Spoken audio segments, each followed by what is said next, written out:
friends, welcome to Kiki சமையல். இன்னைக்கு நம்ம பார்க்க போற டிஷ் என்னன்னு பாத்தீங்கன்னா வாழைப்பூ வடை. வாங்க எப்படி செய்யறதுன்னு பார்க்கலாம். அதுக்கு முன்னாடி நீங்க இந்த சேனலுக்கு புதுசா இருந்தீங்கன்னா ப்ளீஸ் சப்ஸ்கிரைப் மை சேனல், கூடவே மறக்காம பெல் ஐகானை கிளிக் பண்ணிக்கோங்க. நம்ம இன்னைக்கு பார்க்க போற ரெசிபி என்னன்னு பாத்தீங்கன்னா வாழைப்பூ வடை.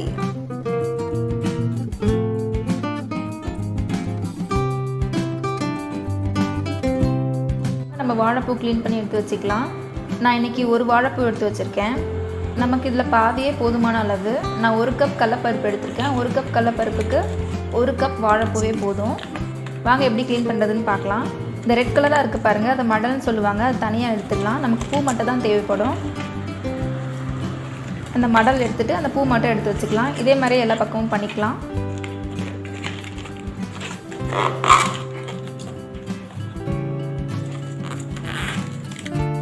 எப்படி க்ளீன் பண்ணுறதுன்னு பார்த்தீங்கன்னா, முன்னாடி ஒயிட் கலரில் இருக்கும், அது கொஞ்சம் பிளாஸ்டிக் மாதிரி இருக்கும், அது நமக்கு வேகாது, அது தேவையில்லை. அதையும் ரிமூவ் பண்ணிடலாம். அப்புறம் பார்த்திங்கன்னா உள்ள மகரந்த தாள் மாதிரி இருக்கும், அது ரொம்ப கசக்கும், அதையும் நம்ம எடுத்துடலாம். அவ்வளோதாங்க க்ளீன் பண்ணுறது. இது மாதிரி எல்லா வாழைப்பூவையும் க்ளீன் பண்ணி எடுத்து வச்சுக்கோங்க. நல்லா க்ளீன் பண்ணிவிட்டு தண்ணியில் போட்டு அலசி எடுத்து வச்சுக்கோங்க. இது நமக்கு 1 கப் இருக்கும். இப்போ அடுத்து எப்படி நம்ம அரியலான்னு பார்க்கலாம். நம்ம வாழைப்பூவை சின்ன சின்னதாக அரிஞ்சு நம்ம மோர் தண்ணியில் போட்டு வச்சிடலாம். நம்ம மோர் தண்ணியில் போடுறதுனால பார்த்திங்கன்னா நமக்கு வாழைப்பூ கலர் மாறாமல் அப்படியே கிடைக்கும். நம்ம வடை சுட்டதுக்கப்புறம் பார்த்திங்கன்னா கொஞ்சம் நம்ம வடை பார்த்திங்கன்னா கருப்பு கலரில் மாறியிருக்கும். இப்படி நம்ம மோரில் போட்டு வச்சு செய்யும் போது நமக்கு கலரே மாறாமல் நல்லா கோல்டன் ப்ரௌன்லேயே இருக்கும். நம்ம மோரில் போட்டு நல்லா ஊற வச்சாச்சு. அடுத்து தேவையான பொருட்கள் பார்க்கலாம்.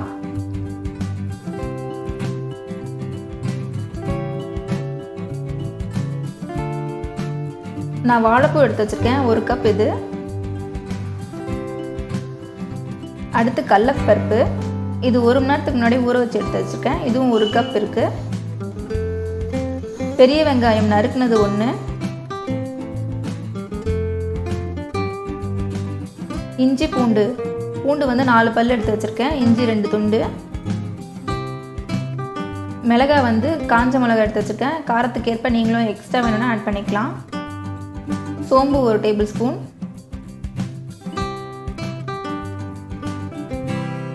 கொத்தமல்லி கொஞ்சம், கருவேப்பிலை கொஞ்சம் நறுக்கி வச்சுருக்கேன்,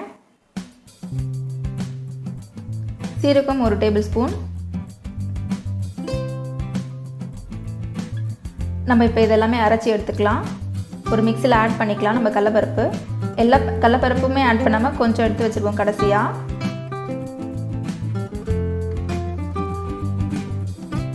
அடுத்து 3 காஞ்ச மிளகா, உங்களுக்கு காரத்துக்கு ஏற்ப இன்னும் வேணால் ஆட் பண்ணிக்கலாம். இதுவே 1 கப்புக்கு போதுமானது. சோம்பு 1 டேபிள் ஸ்பூன், பூண்டும் இஞ்சி ஆட் பண்ணிக்கலாம்.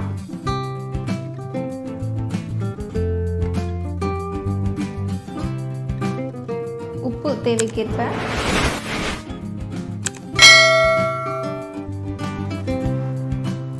பெருங்காயம் 1 சிட்டிகை. நம்ம நல்லா பல்ஸ் மோடில் கொரன்னு அரைச்சி எடுத்துக்கலாம். பார்த்திங்கன்னா இந்த அளவுக்கு தான் இருக்கணும், ரொம்ப நைஸாக மசியக்கூடாது. இதுதான் நம்மளோட பதம்.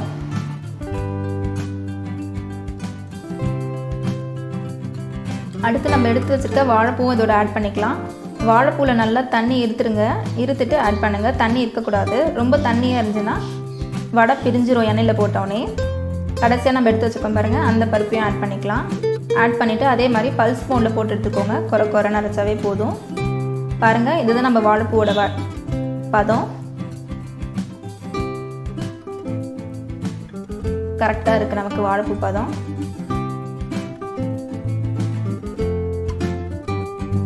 ஒரு பவுலுக்கு மாற்றிருங்க. நம்ம நறுக்கி வச்ச ஒரு வெங்காயம் ஆட் பண்ணிக்கலாம். கொஞ்சம் கருவேப்பிலை,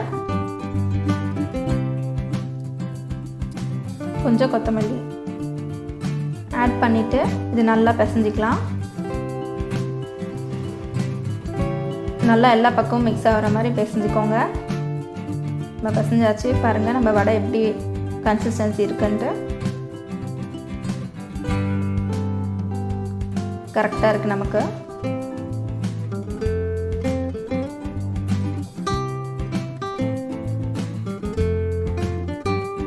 அடுத்து நம்ம எண்ணெய் வச்சுக்கலாம். நம்ம மீடியம் ஃப்ளேமில் போட்டுட்டு ஒரு வடையாக தட்டி எடுத்துக்கலாம். ஃபஸ்ட்டு நல்லா அழகாக ஒரு ரவுண்ட் எடுத்துக்கோங்க ஒரு வடை.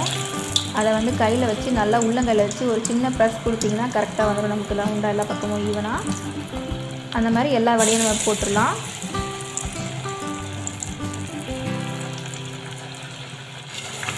அப்புறம் வடை கம்பி வச்சு 2 நிமிஷம் கழித்து எல்லா பக்கமும் திருப்பி விடுங்க.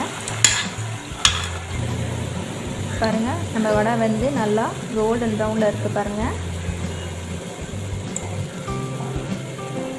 நம்ம எண்ணெய் எல்லாம் நான் இருந்துட்ட பிறகு பாருங்கள், நம்ம வடை பாருங்களேன் எவ்வளோ அழகாக கோல்டன் ப்ரௌனில் இருக்குது. இதுவே நீங்கள் அந்த மோரில் போட்டு வைக்கலன்னா உங்களுக்கு கலரே வராது இந்த மாதிரி ப்ரௌன் கலரில்.